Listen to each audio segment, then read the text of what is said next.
So my God self, God woke me up at 3 a.m. as God do and gave me some wealth cheat codes.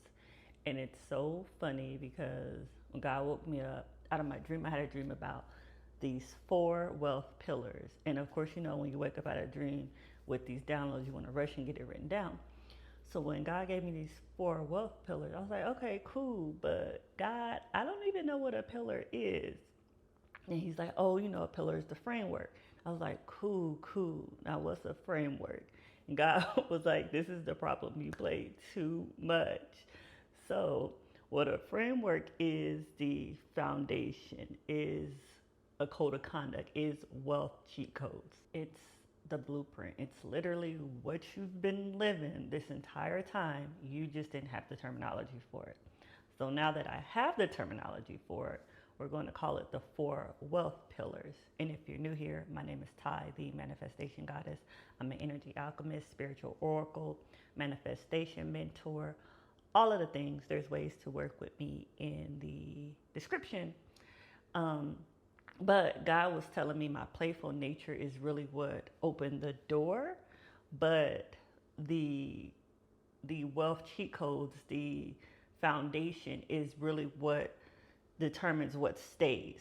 So even though the door is open, you allow this to end, it's really how you're living your life, how you're conducting your life is determining what is staying. So it's pretty much your identity is determining what stays for you.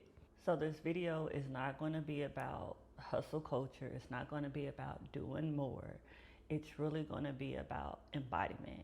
And if you have been checking out my shorts, y'all know that this week has been about manifesting money. And if y'all know me, I say that your manifestations are a byproduct of who you're being. So again, money is simply the byproduct of you taking on the identity of wealth. So we're going to get into these four wealth pillars. And I want y'all to know this is going to be like a 3-part series because the way it was broken down to me from God, there's no way I'm going to cover all of this in one video. And I really want y'all to let everything digest. So for this first part, we're just really going to be talking about what are these four wealth pillars. So number one is love yourself. That's the identity. Love yourself. And I'm not talking about some cutesy self-love practices. This is about some deep self-respect. Think about things that you tolerate that you know you shouldn't. Like really, like when I talk about self-love, I'm talking truly about self-respect. And that self-respect is truly your identity because it's saying, what are you allowing into your reality? So again, number one, your identity is love yourself. What are you tolerating? What are you allowing to your reality? Because what you're attracting is truly what you're being. So you need to be someone who has the capacity to deeply love yourself, which reflects self-respect. So if you're practicing self-respect, first and foremost, stop taking the Lord's name in vain. That's a whole nother thing. But what I mean by that is using I am and then putting something negative behind it. Like if we're referring to money, stop saying I am broke. That's literally taking the Lord's name in vain and you're cursing, you're putting a curse over your entire life. Like we're not doing that anymore. If you're here, we're not doing that anymore.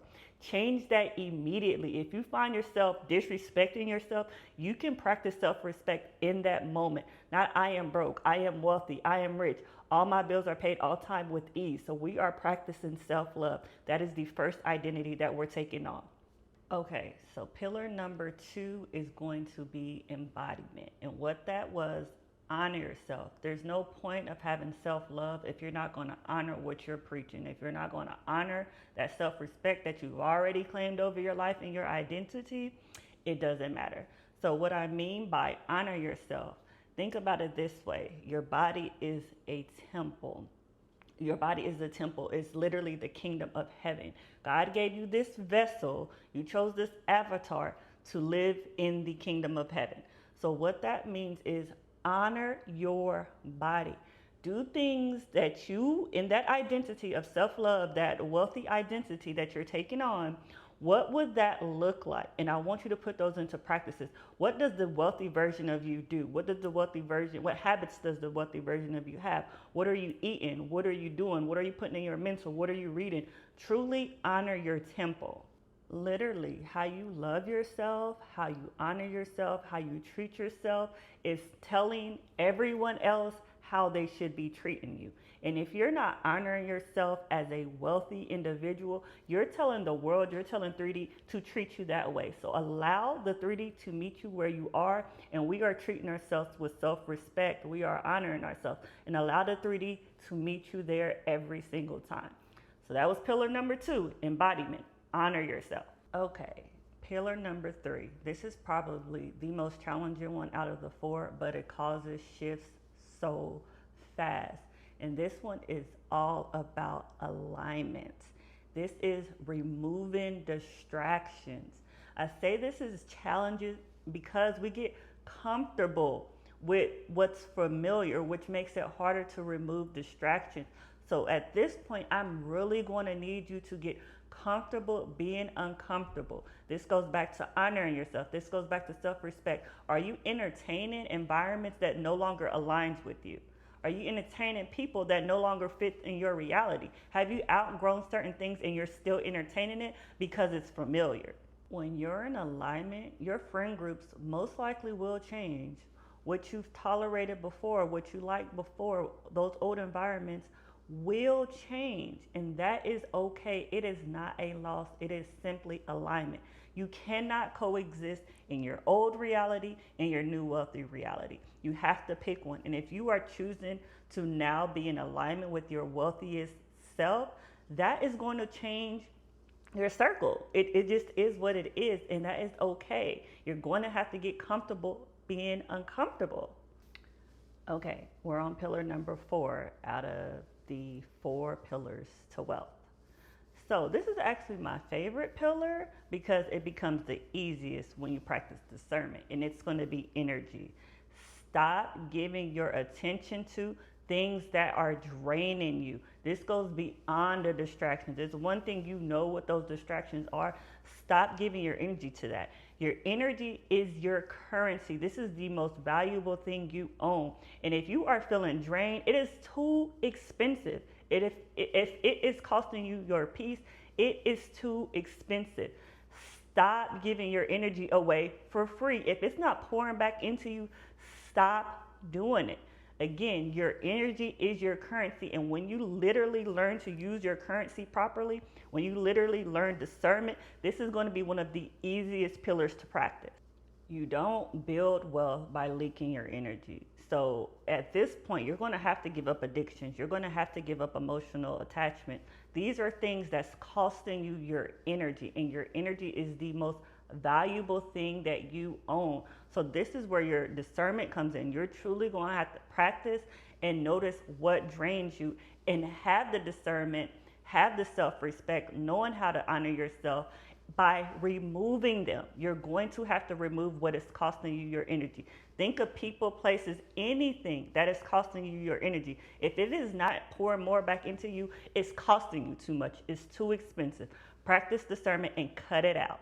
And you notice none of these things I named actually had anything really to do with money. Because as we talked about, money is simply the byproduct of who you're being. So your identity, which is self-love, your embodiment, which is honoring yourself, alignment, which is cutting out distractions, and then energy, your currency, which is removing what drains you. All of these things are your identity, and your money is going to follow who you're being. So once you accept that money is simply the byproduct of who you're being, I promise you your reality will shift.